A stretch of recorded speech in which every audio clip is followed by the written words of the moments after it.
मिलती थी, सॉल्यूशन मिलता था, लेकिन यहाँ आपको एक वैल्यू मिलती है। यानी a defined integral is denoted by, denote कैसे करते हैं इसको, इंटीग्रेशन का सिंबल और इसमें नीचे एक वैल्यू लिखी हुई है ऊपर और F X D X. A और बी क्या है, ये A where A is called the lower limit, जो नीचे वाला है इसको बोलते हैं lower limits of the integral, and B is called the upper limit of the integral. और बी क्या होता है आपका इसमें, अपर लिमिट, यानी ये है अपर लिमिट, ये है लोअर लिमिट। ठीक है, ये आपका सिंबल होता है। देखो मैं यहाँ दिखा देता हूँ, ये रहा कि इस तरह से होगा, ए क्या है आपका लोअर लिमिट, बी क्या है अपर लिमिट। ठीक है, और डेफिनेट इंटीग्रल एज द, इसके अंदर में एक पार्ट होता है as the limit of sum, ये वाला आपका इस बार सिलेबस से रिड्यूस कर दिया है, तो जो इसका 7.8 है वो आपका कट है सिलेबस से। तो हम 7.9 में केवल जो लिमिट ऑफ सम वाले क्वेश्चन है जिसमें आपको सम लिमिट से दिखाना होता है वे नहीं आएंगे, डायरेक्ट आएंगे। तो डायरेक्ट वाले कैसे करते हैं, हम 7.9 पे चलेंगे। तो देखो 9 पे चलने से पहले आपको एक ये देखना है इसमें कि इसको करना कैसे है। जब आप करेंगे सोल्व, देखो इसमें आपको एक चीज और बता देते हैं कि ये होता क्या है।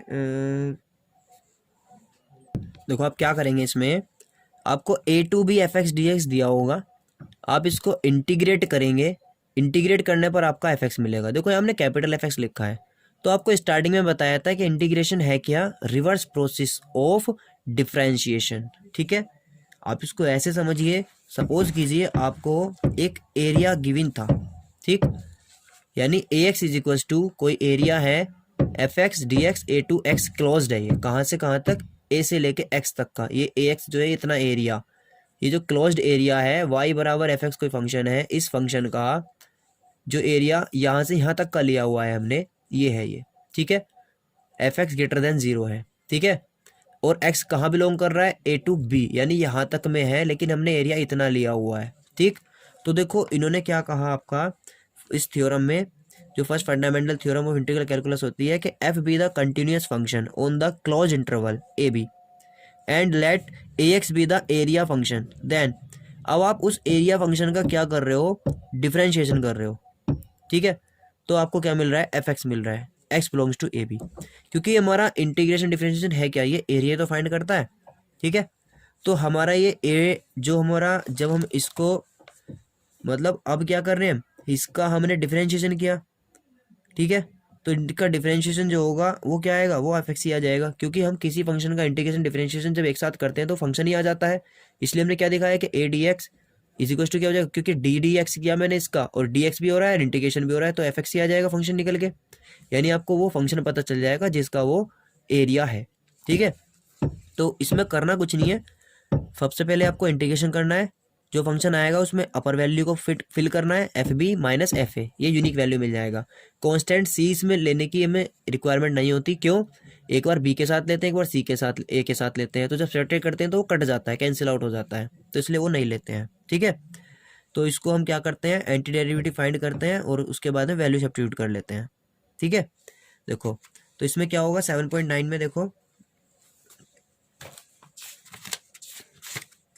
7.8 आपका क्या था, evaluate the following defined integrals as a limit of sum, ये आपका इस सेशन में नहीं आएगा एग्जाम में। अब देखो 7.9, तो 7.9 के क्वेश्चंस कैसे होंगे, इसके लिए हम इसके एग्जांपल्स आपको बताते हैं। देखो ये इसका एग्जांपल है, एवेल्यूएट द फॉलोइंग इंटीग्रल, आपको इंटीग्रेशन करना है, लिमिट दी है 2 से 3 एक्स स्क्वायर डी एक्स। ठीक है, एक है 4 से 9 और ये है, तो इसमें आपको कुछ भी नहीं है, अब तक जितना आपने इंटीग्रेशन सीखा है टोटल अब तक की एक्सरसाइज में 6 तक में 7 तक में, ठीक है 7 तक में, उनमें से किसी भी टाइप का इंटीग्रेशन यहाँ होगा उसे आप इंटीग्रेट करेंगे, खुद आपको टाइप्स पहचानना है, इंटीग्रेशन करने के बाद में बस upper limit minus lower limit करना है, तो ये आपको प्रैक्टिस में काम आएगा। देखो इंटीग्रेट करना है इसको, तो एक्स स्क्वायर है, एक्स स्क्वायर का इंटीग्रेशन क्या होता है, फर्स्ट ऑफ ऑल आप इंटीग्रेट करेंगे तो क्या होता है, एक्स क्यूब अपॉन 3 होता है। ठीक है, एक्स क्यूब अपॉन 3 जो आया, अब आपको क्या करना है, इसमें वैल्यू को सब्स्टिट्यूट करना है। तो देखो आप इसको करेंगे कैसे, मेथड देख लो, मैं मेथड बता देता हूँ आपको करना क्या है। आपको दिया होगा 2 से 3 एक्स स्क्वायर डी एक्स, ये है। तो क्या करना है आपको, सबसे पहले हम इसको इंटीग्रेट करें तो एक्स क्यूब अपॉन 3 आया, ठीक है, इस तरह से लगाएंगे और लिमिट है 2 से 3। क्या करोगे आप, एक बार 3 को इसमें सब्स्टिट्यूट करना है माइनस, तो ये क्या हो जाएगा, 3 को जब सब्स्टिट्यूट करोगे आप इसमें तो 3 की पावर 3 अपॉन 3 माइनस, क्योंकि upper limit minus lower limit बताया था, अब लोअर लिमिट फिल कर दो इसमें, 2 की पावर 3 अपॉन 3, तो कितना होगा, 3 3 जा 9 3 जा, यानी कि 3 3 जा 9 3 जा 27 अपॉन 3 माइनस कितना हो जाएगा, 2 2 जा 4 2 जा 8 अपॉन 3। आप इसको सोल्व कर सकते हो, कैसे सोल्व करोगे, ये हो जाएगा आपका 3 एलसीएम 27 माइनस 8, तो कितना आ जाएगा 19 अपॉन 3 आंसर, ठीक है। तो ये आपको आंसर मिल जाएगा, कितना आंसर आ गया आपका 19 अपॉन 3। तो आपको इस वे में करना है जैसे मैंने आपको अभी बताया है, ठीक है, इस वे में, इस तरह से इंटीग्रेशन करने के बाद बस वैल्यू सब्स्टिट्यूट करनी है, इसमें ज़्यादा कुछ नहीं करना है। देखिए इसी वे में आपको क्वेश्चंस हो जाएंगे। अब इसके अंदर में होता क्या है, आपको कभी कभी इंटीग्रेशन करने के लिए टी लैट करना होता है, टी लैट करने पर फंक्शन चेंज हो जाता है। तो फंक्शन चेंज होने पर दो ऑप्शन है, एक पहले इंटीग्रेशन करके वापस से वही फंक्शन ले आइए, क्योंकि एक्स में तो एक्स में रखिए, क्योंकि लिमिट उस टाइम पर ही एक्स के लिए है। अदरवाइज आप इस पूरे क्वेश्चन को चेंज कर सकते हैं टी में ही, क्यों, उस टाइम पर लिमिट भी चेंज करनी होती है आपको। कैसे, देखो अभी जैसे आपको एक क्वेश्चन दिया हुआ है, पहले आप इसे देखिए, 0 to π/4 sine cube 2t cos 2t है dt है, ठीक है। तो आप इसको सोल्व करेंगे, तो आपने क्या किया, पहले फर्स्ट ऑफ ऑल देखो हमने इसको लिमिट को हटा करके, लिमिट को ले नहीं रहे हैं, सिर्फ इसको इंटीग्रेट कर रहे हैं। तो इसको इंटीग्रेशन के लिए हमने अलग से लिखा और हमने 2t को u पुट करके, क्योंकि ये कौन सा वाला टाइप बन रहा है, ये सेकंड एक्सरसाइज वाला टाइप बन रहा है, फिर हमारा कन्वर्ट हो जाएगा 1/2 u क्यूब du में। सोल्व किया, u की पावर 4 हो गया। अब हमें क्या करना है, ऑप्शन है हमारे पास में कि हम इस u की वैल्यू वापस से रखें तो 2t हो जाएगा। अब ये आ गया, अब इसको हमने क्या करना है, जो हमारा ये वैल्यू आया इसमें लिमिट रखना है। तो जो हम कर रहे थे i, उसमें आपको t की जगह पर upper limit minus lower limit करना है, ये हमने किया। f π/4 माइनस f0 निकालना है, क्योंकि ये ft कह दिया, लेकिन आपको जैसे पता है वैसे कर सकते हैं, आप इसमें वैल्यू सब्स्टिट्यूट करेंगे आपका आंसर आ जाएगा, ठीक है। तो आपका जो 7.9 है इसमें इसी टाइप के क्वेश्चंस हैं, ये आपको करके देखने हैं। इनके लिए हम अलग से एक वीडियो ज़रूर देंगे सभी क्वेश्चंस के सॉल्यूशन के लिए, लेकिन अभी आपको एग्जांपल से और ये ट्रिक से इसलिए बता रहे हैं क्योंकि जो आप अभी तक 7.6 तक में 7 तक में पढ़ चुके हैं वही इंटीग्रेशन है। देखो मैं आपको दिखा भी देता हूँ, सिंपली इंटीग्रेशन करना है, सबका इंटीग्रेशन कर लेंगे और लिमिट को इसमें सब्स्टिट्यूट कर देंगे, एक बार 2 एक बार 1, सिंप्लीफिकेशन है ओनली, ठीक है। सारा इंटीग्रेशन इसमें ईजी है, सबसे इजी इंटीग्रेशन इसी में दिए हुए हैं, ठीक है। तो ये आपको करके देखना है। इसके बाद में जो 7.10 है आपकी, उसमें evaluate of definite integral, evolution of definite integral by substitution.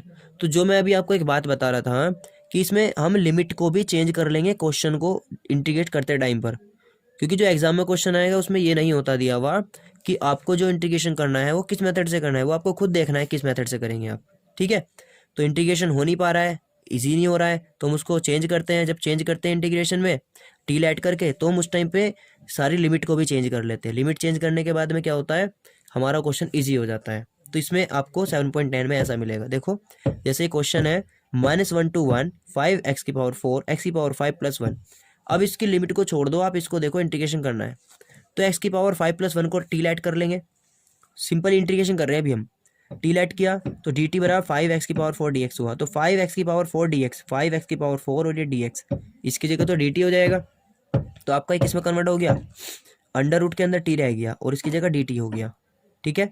अब हमारे पास में ऑप्शन क्या है कि हम इसको इंटीग्रेट कर लें और लास्ट में जो हमारी लिमिट्स आएंगी, मतलब इसको चेंज करके उसी में सब्स्टिट्यूट कर लेंगे, ठीक है। देखो कैसे, मतलब पहले देखो दोनों तरीके से है इसमें। अभी आपने इसको क्या, रूट टी का क्या हो जाएगा 2/3 टी की पावर 3/2, ये हो गया। अब आप क्या करेंगे, इस टी की वैल्यू रख दी, आपका ये आ गया। तो आपका इसमें आप लिमिट सब्स्टिट्यूट करना है, आपका ये आंसर इज टू ये आया। तो एक बार -1 to अपर, एक बार ये 1 सब्स्टिट्यूट किया, एक बार माइनस करके लोअर लिमिट सब्स्टिट्यूट किया, तो आपका आंसर सोल्व होके आ गया, ठीक है।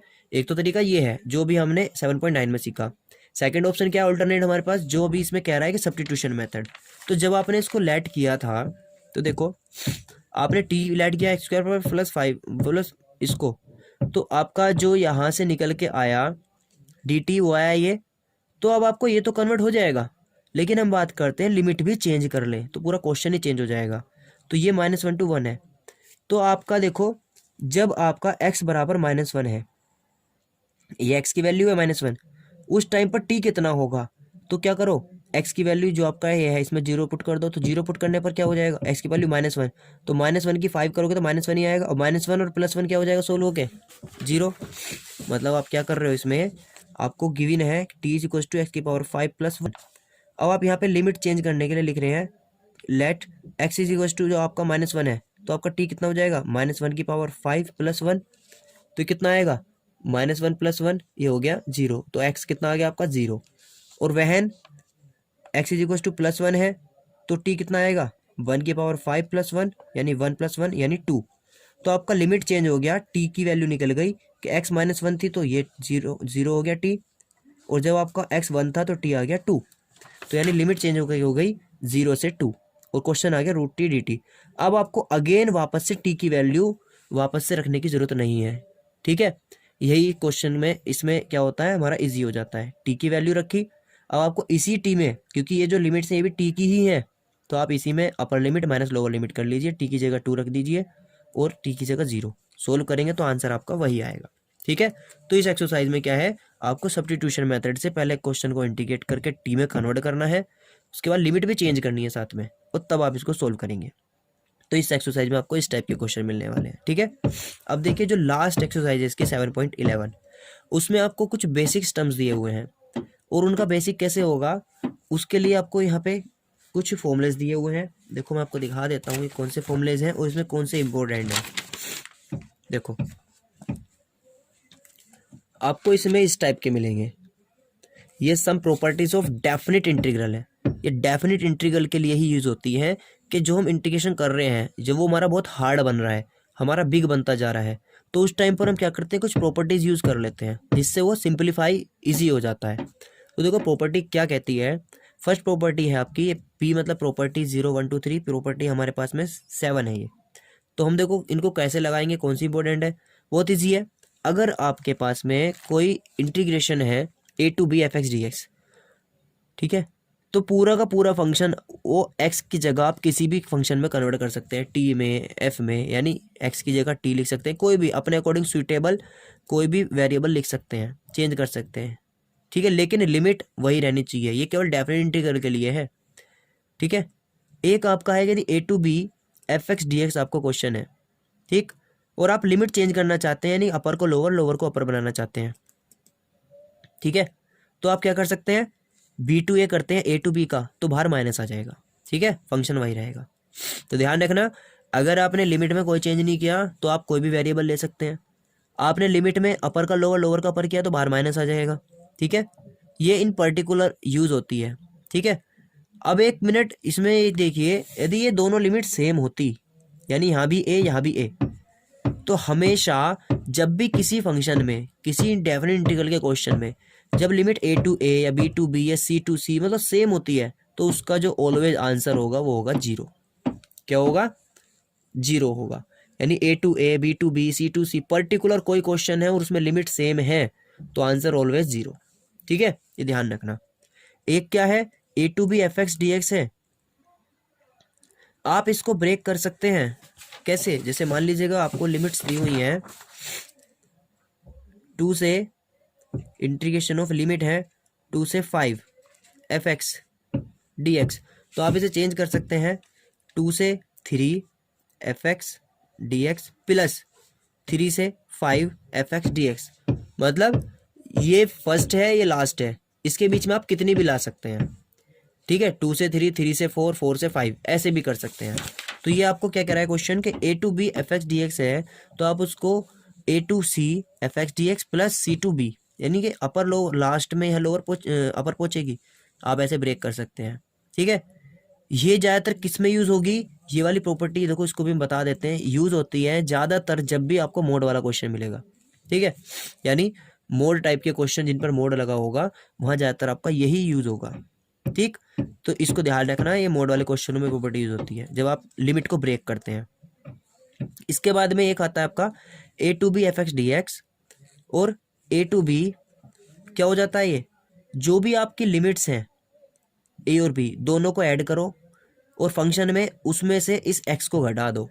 यानी सबट्रैक्ट किसे करना है, दोनों लिमिट ऐड की A plus B minus X D X, आप ऐसे कर सकते हैं।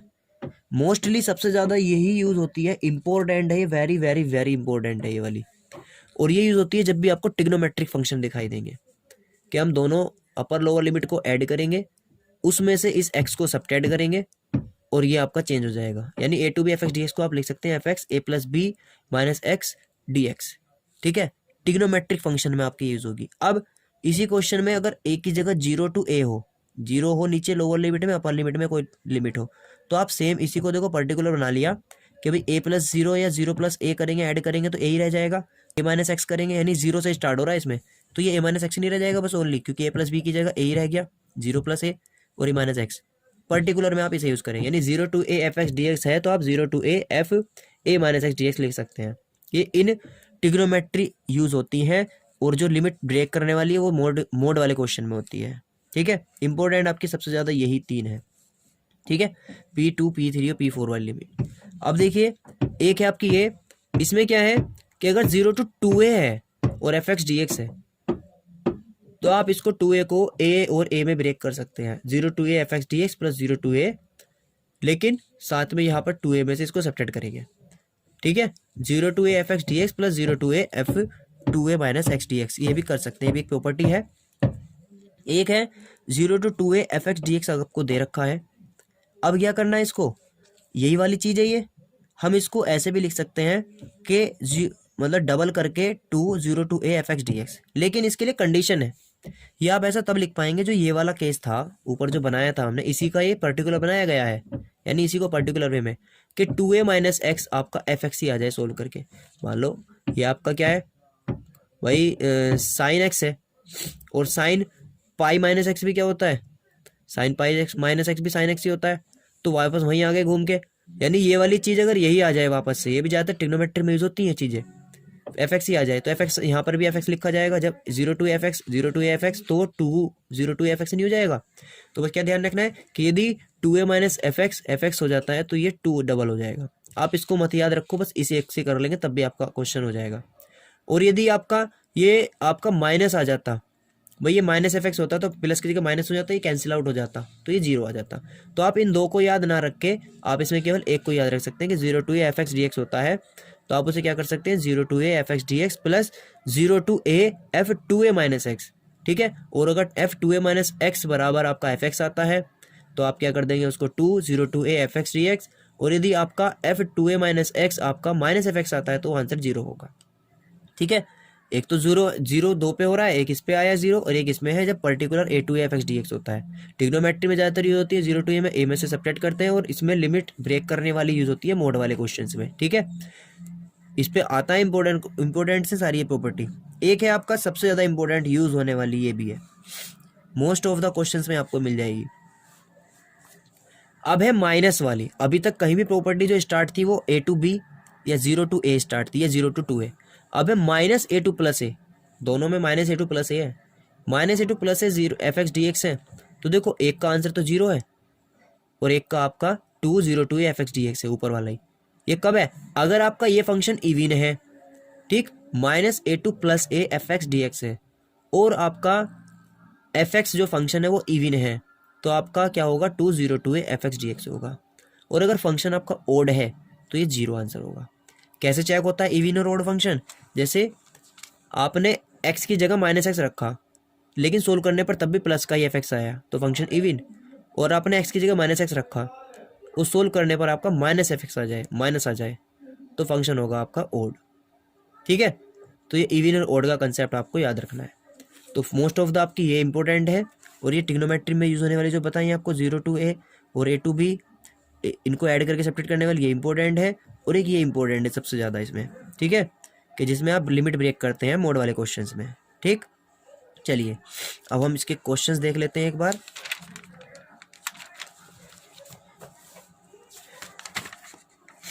एग्जाम्पल 30 है, तो एग्जाम्पल 30 में क्या हो रहा है, -1 से 2 लिमिट दी हुई है और x की क्यूब माइनस एक्स है, तो मोड लगा हुआ है। तो जब मोड वाले क्वेश्चन है तो मैंने बताया जब भी डेफिनेट इंटीग्रल है और मोड वाले क्वेश्चन है तो इसको हम ब्रेक करेंगे। अब हमने देखा एक्स स्क्वायर माइनस एक्स जो है वो ग्रेटर देन 0 है, ठीक है। मोड का मतलब हमेशा क्या होता है, मोड का मतलब होता है ग्रेटर देन इक्वल टू 0, या तो 0 के इक्वल होगा या 0 से बड़ा होगा, कभी भी नेगेटिव नहीं हो सकता है। मोड का मतलब तो यही होता है। तो देखो ये किस इंटरवल में लाई कर रहा है, हमने इसको इंटरवल को ब्रेक कर लिया, -1 से 0, 0 से 1 और 1 से 2, 3 इंटरवल में ब्रेक कर लिया। वही -1 से 0, 0 से 1, 1 से 2, ठीक है। तो इसमें कैसे कैसे लाई कर रहा है उसके लिए देखो हमने इसको ब्रेक किया -1 से, मतलब -1 से 0। देखो मैं बताता हूँ इसको, देखो भाई ये हमने ब्रेक कर लिया -1 से 2, इसको किया हमने -1 से 0, एक क्या 0 से 1 और फिर उसके बाद में 1 से 2, इस तरह से हमने -1 से 2 तक ब्रेक कर लिया, ठीक है। अब हमें इनमें फंक्शन लिखनी है, मोड हट जाएगा और फंक्शन लिखनी है। तो देखो फंक्शन कैसे लिखा जाता है, -1 से 0 के बीच में जब है तो ये फंक्शन की वैल्यू क्या होगी, देखो x³ माइनस एक्स जो है इसमें क्या है, ये आपका -1 से 0 के बीच में है, ठीक है, क्लोज इंटरवल है। तो देखो ये क्या होगा, ये आपका पॉजिटिव लिया है हमने यहाँ। इसके बाद में जब हम इसमें पहुँचे 0 के लिए, तो देखो हम इसमें कह रहे हैं कि 0 से लेस देन, तो 0 से लेस देन हो, इक्वल टू हो ऑन 0 to 1, तो 0 से लेस देन है तो ये नेगेटिव आएगा, नेगेटिव आएगा तो उसको पॉजिटिव बनाने के लिए क्या लिया जाएगा, ये माइनस लिया जाएगा। देखो तो इसमें मैं क्या देखना है, इसमें देखना है कि जो फंक्शन है किस किस में पॉजिटिव है। तो देखो x² मतलब x³ माइनस एक्स जो है हमने देखा कि इस इंटरवल में तो ग्रेटर देन 0 है, लेकिन इस इंटरवल में 0 to 1 वाले में लेस देन 0 है, लेस देन है तो यानी कि वो नेगेटिव पहुंच जाएगा, नेगेटिव पहुंच जाएगा तो हमें वहाँ पे बाहर माइनस से मल्टीप्लाई करके पॉजिटिव बनाना पड़ेगा, क्योंकि मोड का मतलब है ओनली पॉजिटिव होना है। तो इसलिए तो इसमें तो पॉजिटिव ले लिया, इसमें नेगेटिव आ रहा है, इसमें 0 to 1 वाले में नेगेटिव आ रहा है, तो नेगेटिव को पॉजिटिव बनाने के लिए मैं बाहर माइनस से मल्टीप्लाई कर दिया, ठीक है। अब इसमें देखा तो 1 से 2 वाले में भी ऑलरेडी ये पॉजिटिव है, तो इसमें भी मैंने ऐसे लिया, ये 3 में डिवाइड हो गया। अब इनको सेपरेट सेपरेट इंटीग्रेट कर लेंगे, इंटीग्रेट करके वैल्यू सब्स्टिट्यूट करके आंसर आ जाएगा, ठीक है। तो इसमें ये करना होता है। जैसे आपका 31 में क्या था, -a2 + a दे रखा है, माइनस के π/4 से प्लस π/4 यानी -a2 + a। तो आपको बताया था -a2 + a दिया होता है, तो हम चेक करते हैं फंक्शन इवन है या ओड है, और उसके बाद में 2 करके 0 to a कर लेते हैं। तो देखो हमने जब चेक किया sin² फंक्शन है तो ये इवन फंक्शन है, आप x की जगह -x रखेंगे तो भी क्या आएगा, माइनस का sin x आएगा, और उसका भी होल स्क्वायर है तो होल स्क्वायर से प्लस ही बन जाएगा, ठीक है। तो फंक्शन है आपका इवन फंक्शन है, तो हम कह सकते हैं 2 0 to π/4 sin² x, ठीक है। अब देखो इसको हमने कैसे कर दिया नेक्स्ट। अब हमने इसमें जब इस टाइप से बन जाए तो ये 0 to a वाला बन गया अब, और 0 to a वाले के लिए फर्स्ट इक्वेशन है। सेकंड कैसे बना सकते हैं 0 to a वाले के लिए, उसमें था कि जब 0 to a हो तो a - x करते हैं, ठीक है। तो a - x वाला रूल इसमें अप्लाई कर रहे हैं। तो देखो क्या किया हमने यहाँ पे, देखो पहले हमने इसको या फिर इसको डायरेक्ट कर सकते हैं, sin² x का इंटीग्रेशन कैसे करेंगे, 1 - cos 2x/2 कर देंगे, ठीक है। 2 मेथड है इसके, ये सेकंड वाले से किया हुआ इन्होंने, 1 - cos x/2 ये बन गया आपका, 2 बाहर आ जाएगा, इसको इंटीग्रेट कर लिया अलग अलग और वैल्यू को सब्स्टिट्यूट करके आंसर आ गया, ठीक है। एक आपके पास में x sin x/1 + cos² x है, तो इसको इंटीग्रेट करने के लिए देखो कौन सी आइडेंटिटी लगाई है, बाई P4, ठीक है। P4 कौन सी है आपकी, P4 में आपने देखा है कि आपको 0 to a वाला a - x वाला, तो उससे इजी हो जाएगा, कैसे π - x, ठीक है, π - x। तो ये आपका इक्वेशन फर्स्ट ही है, अभी जो क्वेश्चन है आई, आपने इसको सोल्व किया, सिंप्लीफाइड होकर आपका ये बन जाएगा पाई बाहर और sin x dx और ये, ठीक है। अब आपने इसमें क्या करा, जो आपका एक कन्वर्ट होकर के आ गया, इसको आपने दो, देखो इसमें आपने क्या किया, इसके अपोन में तो इसको अलग लिखा है पाई के अपोन में, और इसके अपोन में इसे आपने अलग लिखा है। तो जब आप इसके अपोन में अलग लिख रहे होंगे x sin x upon 1 + cos² x dx integration, तो ये वापस से आपका क्वेश्चन ही बन गया। तो इसमें क्या किया, पाई के अपोन में लिख के तो इसको ऐसे लिख दिया, माइनस इस पूरे की जगह फिर से i रख लिया, जो i + i वाला कंसेप्ट था ये i इधर आ जाएगा, ये हो जाएगा 2i = आपका ये बन गया। अब देखो इसमें पाई कांस्टेंट था बाहर आ गया, आपको क्या ध्यान रखना है कि जब तक साइन के साथ में एक्स भी है ना, तो पहले इसको ही सिंप्लीफाई करना है। एक्स नहीं होना चाहिए, तब तो क्वेश्चन हो जाएगा कोस एक्स की टी मान के हो जाएगा, लेकिन एक्स गड़बड़ कर रहा था। इस एक्स को हटाने के लिए हमने आइडेंटिटी यूज़ कर ली है वाली, ठीक है, 0 to a वाली। अब नहीं है, अब हम कोस एक्स को टी लेट कर लेंगे। तो कोस एक्स को टी लेट करने पर ये साइन एक्स डी एक्स का तो डी टी हो जाएगा, और ये कन्वर्ट हो जाएगा 1/1 + t² में, ठीक है। अब ये क्या होता है, ये होता है आपका tan इनवर्स टी। इंटीग्रेशन हुआ 0 to 1, लिमिट रखा। यहाँ पे हमने देखो क्या क्या रहा है कि लिमिट को भी चेंज कर लिया है, ध्यान रखना। x = 0 तो t = 1 आया, वैन x = पाई तो t = -1 आया। t को भी सोल्व किया है, और इसको सोल्व करने पर आपका आंसर आ जाएगा पाई tan inverse 1 - tan inverse 0। tan inverse 1, ये tan में किसकी वैल्यू, tan π/4 की, तो ये सोल्व हो गया π/4 हो गया। tan 0 की होती है, तो ये 0 हो जाएगा। आपका आंसर हो जाएगा π²/4। ये इंपॉर्टेंट क्वेश्चन है, एग्जाम्पल भी इंपॉर्टेंट है, एग्जाम में आता है, तो ध्यान रखना, इसको अच्छे से कर लेना, ये एग्जाम में पूछा जाता है एग्जाम्पल, ठीक है। ऐसे ही आपको 33 एग्जाम्पल है। -1 to 1 साइन की पावर 5x कोस की पावर 4x dx। तो इसको आप कैसे कर सकते हैं, आई लेट किया, -a to a है ये भी, तो इवन और ओड फंक्शन चेक किया, देखो f - x रखा इसमें, तो सोल्व करा तो बाहर माइनस आ गया, ये ओड फंक्शन आ गया, क्या आ गया, -fx आ गया। Since the function is odd, so इसकी वैल्यू हो गई 0। डायरेक्ट सोल्व हो गया, कुछ करना ही नहीं, बस फंक्शन चेक किया। 0 to a वाला है, तो इसको जब भी इस टाइप का क्वेश्चन है, इंपॉर्टेंट क्वेश्चन है, 0 to a, तो a - x वाला रूल लगाओ। रूल लगाया, इक्वेशन फर्स्ट है, a वाला रूल लगाने पर सोल्व होकर आपका ये बन जाएगा। दोनों इक्वेशनों को ऐड कर दो, ऐड करने पर 2y, और ये बन गया ऊपर और नीचे वाला सेम, ये हो जाएगा सब कैंसिल आउट, तो आपका ओनली 1 dx रह जाएगा। 1 dx का हो जाएगा 1 का x की जगह आप लिमिट रख दोगे π/2 - 0, तो π/2 आपका आंसर आ जाएगा। इंपॉर्टेंट क्वेश्चन है ये भी आपका, इसमें भी आपको ऐसे ही करना है। देखो dx 1 + tan दिया हुआ, पहले आप tan को इसको इंटीग्रेट करेंगे, तो इस टाइप का इंटीग्रेशन हमने किया है, tan x को sin x अपन cos x में डिवाइड किया, इस तरह से बन जाएगा। अब इसको सिंप्लीफाई करने के लिए हमने इसमें कौन से वाला रूल अप्लाई किया है, a + b वाला लिमिट लगाया, a + b - x, तो a + b - x किया, ये इक्वेशन फर्स्ट था। a + b - x वाला रूल अप्लाई करते, क्योंकि ट्रिग्नोमेट्री फंक्शन में बताया था 2 रूल अप्लाई होते हैं, a + b - x या 0 to a वाला, a - x वाला अप्लाई किया। ये जब भी इस तरह के टिपिकल क्वेश्चन दिखाई दे, a to b या 0 to a वाले, इनमें ट्रिग्नोमेट्री रूल लगा करके अप्लाई करके ही देखना है। तो ये sin x में बन गया, इसको ऐड किया, तो ऐड करके नीचे और ऊपर वाला सेम बन जाएगा, कैंसिल आउट हो जाएगा। कैंसिल आउट होने पर ये फिर से 1 बचेगा, 1 का x हो जाएगा, और इसमें आप लिमिट रख लेंगे, तो आपका π/12 आ जाएगा, ठीक है।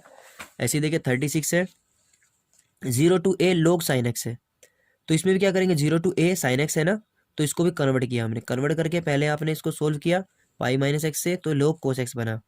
अब आपके पास में इक्वेशन 1 और 2 है, दोनों को आपने ऐड किया, तो 2y = ये log sin x plus log cos x बन गया। ये इंपॉर्टेंट है, ये बहुत बार पूछा गया है। तो देखो इसमें क्या होता है, इस टाइप में आपको ये यहाँ पर log sin x plus log cos x है। एक तो आप इसको दो तरह से कर सकते हैं, log sin x plus cos x को आप log mn भी लगा सकते हैं, log m plus log n = log mn। या आपने क्या किया, log 2 इसमें ऐड किया, log 2 सेपरेट किया। ऐसा क्यों किया, इसके बाद में आपने, क्योंकि अंदर तब भी आपको 2 से मल्टीप्लाई 2 से डिवाइड करना होता, क्योंकि हम sin 2x का फॉर्मूला चेंज बना रहे हैं इसको, sin 2x का फॉर्मूला हमने इसको कन्वर्ट कर लिया, ठीक है। माइनस का ये अलग हो जाएगा इंटीग्रेशन। अब देखो जो ये वाली चीज़ है, इसको हमें इंटीग्रेट करना है, तो 2x को t लेट किया, 2x को t लेट करने पर देखो 2x t लेट करने पर ये बन गया आपका x dx, x की 0 पर t 0, वैन x = π/2, तो t पाई आ गया, ये आ गया आपका 0 to pi log sin t dt। कहने का मतलब ये कि जब आपको इस टाइप का क्वेश्चन था log sin x का, तो अभी आप इसको सोल्व नहीं कर सकते, तो आपको एक और क्वेश्चन चाहिए जो बिल्कुल सेम एज इट इज़ हो जैसा कि ये, क्योंकि हमने पढ़ा था कि वेरिएबल को चेंज हम कर सकते हैं लिमिट सेम होने पर। तो हमने इसको sin t dt में कन्वर्ट करके π/2 log 2 कर लिया। अब हम क्या कर रहे हैं, इसको लिखा, और ये जो आपका है i = ठीक है, मतलब इसी क्वेश्चन को हमने चेंज कर लिया इस लिमिट पे, ठीक है। तो देखो ये क्या हो जाएगा आपका, यहाँ हो जाएगा अभी आपका, इसमें अपने p6 लगाया है कि sin π - t किया है, और ये sin t हो गया, ठीक है।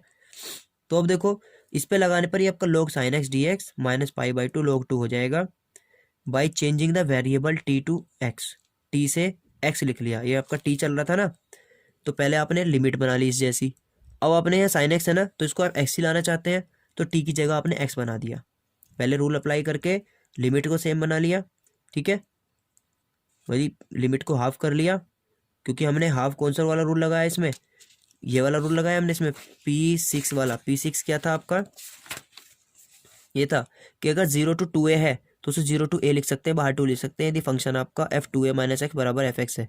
तो हमने इस चीज़ को चेक की वहाँ पर, ये f2a माइनस fx ही आ रहा था आपका, इसलिए हमने क्या कर लिया, हमने 2 लगाया और वहाँ पे ऑलरेडी आपका देखो a है, यहाँ 2a था तो a रह गया आपका। यहाँ पे क्या था, यहाँ आपका ये था पाई, तो बाहर 2 आकर के पाई बाई 2 रह जाएगा, हाफ रह जाएगा, ठीक है, क्योंकि आपने साइन पाई माइनस टी करके देखा तो साइन टी ही आ गया था, फंक्शन वही आ गया था।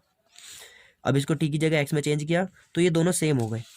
जब दोनों सेम हो गए तो अब देखो क्या हो जाएगा, ये इसकी जगह आप क्या रख लेंगे, आई रख देंगे वापस से, आपका इज इक्वल टू 2i चल ही रहा था ये, तो आपका क्या हो जाएगा 2i इज इक्वल टू आई और माइनस के पाई बाई 2 log 2 बचा, 2i में से i सब्ट्रैक्ट हो जाएगा तो आपका माइनस के पाई बाई 2 log 2 बचेगा, तो आपका इंटीग्रेशन ये आ जाएगा, ठीक है। इसी पर बेस्ड आपकी 7.11 है, देखो इस टाइप के क्वेश्चन ही है जो आपने एग्जाम्पल में देखे हैं, ये आपको सेल्फ करके देखनी है, जो नहीं होंगे उनके लिए हम नेक्स्ट वीडियो बनाएंगे आपके लिए, ठीक है।